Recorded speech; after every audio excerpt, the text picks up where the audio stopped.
भाभी गाय दे। अरे यसके भाभी के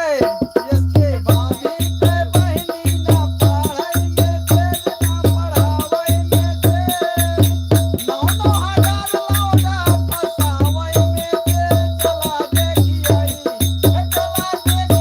सुल्तानपुर भीगी कॉलेज चला देखी आई। प्रीति फैमिली ब्लॉक वाली प्रीति फैमिली प्रीति गाय दे प्रीति। अरे प्रीति फैमिली भाभी